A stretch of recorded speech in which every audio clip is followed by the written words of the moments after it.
Okay, so we're back at Gid's Garage here. I know, sorry, I said I was going to put up the video about the suspension on the snowmobile, but I started filming for it. I put the suspension in. My camera died partway through, and I was trying to get it done, so I ended up just continuing, got the suspension back in, and then had to have been, I don't know, 11 at night maybe, 10, 11. And I was trying to align the track on it. And then the snowmobile just shut down and died. So I decided that I would deal with it another day. And the weather went downhill after that. So I haven't even bothered. So snowmobile's actually been put away now. Sometime later in the summer we will actually get back to this again, but for right now I'm not inclined to do much with it because everything's just gone to mush outside. There's no snow worth riding in. So right now there's a couple things. So the suspension is in, but it makes a horrible noise when you doesn't sound right. The shock also seems to be rather makes a terrible noise there too. And it also seems to have lost spark. Now I don't have new plugs in it, but I tested with another plug and it didn't seem to work, so that will be for a video in the future. We'll get back into snowmobile stuff, probably about midsummer, when I start wishing for snowmobile season again. Today's video, however, is going to be on a new bike that I actually picked up for free. It's right here. It's a 1979 Honda Z50. So it actually was together other than the motor when I got it. But the idea for this is just going to be a beater stunt bike. We're probably going to get a Chinese pit bike motor to put into it, 125 with a 4-speed manual. And that'll make it boot along pretty good, so hit some jumps with it, do some tricks. But right now, I'm not worried about cosmetics really. I just threw a quick coat of paint on it, and then we've got the rest of the parts here. So what we're gonna do today actually is, since I'm gonna be hitting jumps and all kinds of stuff with this bike, what I would like to do is strengthen the frame up. So what we're gonna do today, we're gonna look more at what possibly could be strengthened on the frame, maybe assemble a little more of it, and basically see where the project takes us. So the current state of it is rear wheel, brake, rear shocks are on the frame. I can't put the forks on yet because I don't have the bearings for the stem. Like I was saying, it doesn't matter cosmetically, so I literally threw some paint on in -degree temperatures. So the paint probably froze before it dried. But hopefully it stays on enough that it stays red, because before it was white. And what we actually did here with the gas tank, I actually shut this light off here. Maybe. There, you can see that better. So what's up with this right now? It was spray painted white, which was pretty terrible. But since this bike is just going to be somewhat of a beater, what I might actually do is, so I wet sanded it a bit so it's actually smooth.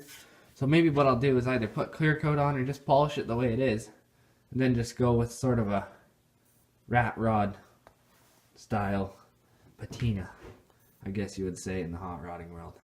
Okay, so what I want to do right now is just figure out basically what parts I believe are going to fail first, and then from impact from landing off a jump, and then try to weld in some sort of gusset or bracing, anything that I think will keep the bike straight and not bent up as long as I can. So the first thing I noticed, which may actually be the only thing I end up bracing, is right these arms that the shocks are on.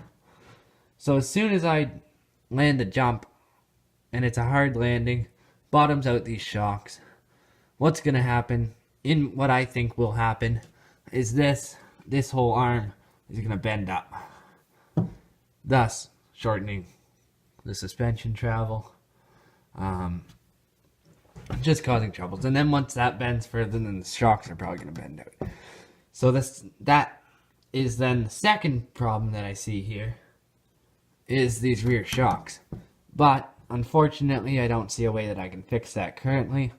So if they bend, we'll get new shocks. But what I am going to do here is figure out some sort of way to brace this so it doesn't bend up.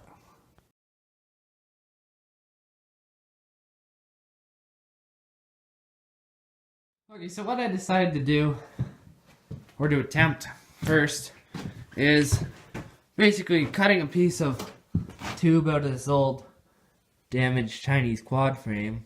So I'll probably take this section, cut that out of here, cut another section out over there, and then I'll take one of those, and what I'll do is I'll grind down this, and weld a little brace that goes up in there.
Okay, so we got our pieces welded, or cut out, and what we're gonna do now is just weld it in. See, they're a bit of messy notches, but we'll fill it up with weld. We'll get them welded in there. So they're basically gonna sit there, weld it in, and then we'll be set.